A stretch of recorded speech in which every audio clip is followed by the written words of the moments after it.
Hey, welcome or welcome back to the Uncomfortable is OK podcast. I'm your host, Chris Desmond. This is a show where we help you get better at doing hard stuff. Pretty windy out there today, so you might hear a bit of blustering going on in the background. But in this Friday mini episode, got another little strategy for you to help you get out of your comfort zone. This one is called Over and Over Again. So what is it?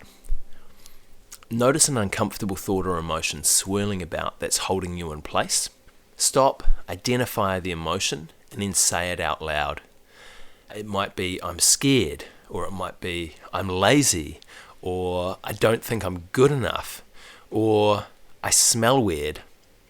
But if it is that last one, it might be true, and you should probably do something about it. Repeat this phrase over and over to yourself for 30 seconds. Repeat it forwards, repeat it backwards, mix up the words, and focus on the words. And repeat it until the uncomfortable emotion associated with it starts to fade. Initially, you'll notice how the statement makes you feel, but as you keep on going, you'll start to focus on how the word sounds or how your mouth moves as you speak, as opposed to the emotion. So where do I apply it in life? Use this strategy when you're having an uncomfortable thought or in experiencing an uncomfortable emotion. And use it in the short term to address the thought or the emotion in the moment. And you need to have enough self-awareness to recognize that you're having these uncomfortable thoughts or emotions. Then you need to slow down enough to actually identify what it is that you're thinking or feeling. And identifying doesn't mean sitting there and analysing it or analysing the reasons behind it. The strategy works best if you can sum up the thought or the emotion in a simple manner. A couple of words like the examples above work best.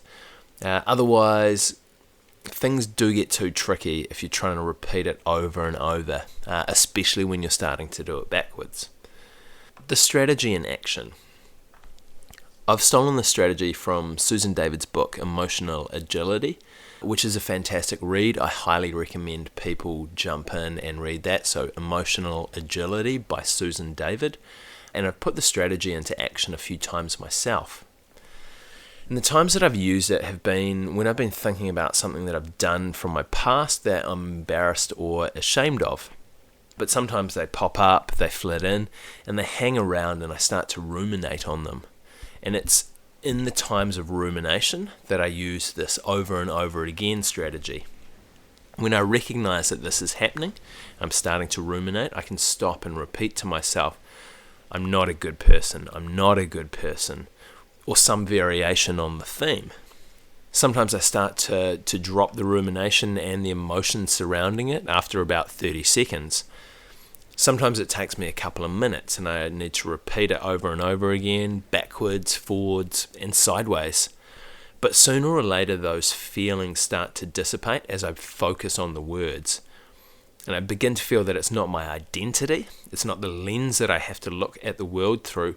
Instead it's a thought and an emotion about a stupid decision that someone I used to be made years ago.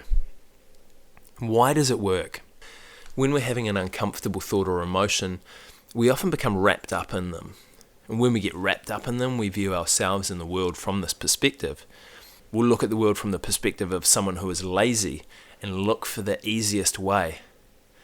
We'll look at the world from the perspective of someone who isn't good enough, so we won't try.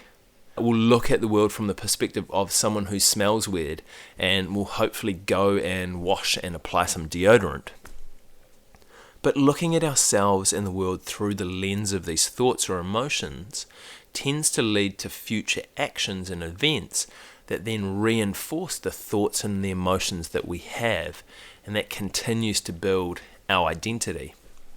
So speaking and repeating short statements out loud over and over again makes it actually start to seem slightly ridiculous, because after all, it's just a bunch of sounds that are grouped together. And being able to notice that creates some space from the thoughts and the emotions, allows us to look at them and analyze them rather than look at the world through the lens of them. Once we create the space, then we give ourselves the opportunity to make a choice. we're able to rationalize our decisions because we can identify that we're just having thoughts or experiencing emotions rather than treating them as directives that we must follow. Being able to make this choice allows us to move forward in the direction that we want to, despite these uncomfortable thoughts and feelings. So that's a strategy from the book that I'm writing at the moment, Get Out of My Comfort Zone. I'm playing with the subtitle at the moment. I wonder what you guys think of Get Out of My Comfort Zone, the expert guide to doing hard shit. Let me know your thoughts.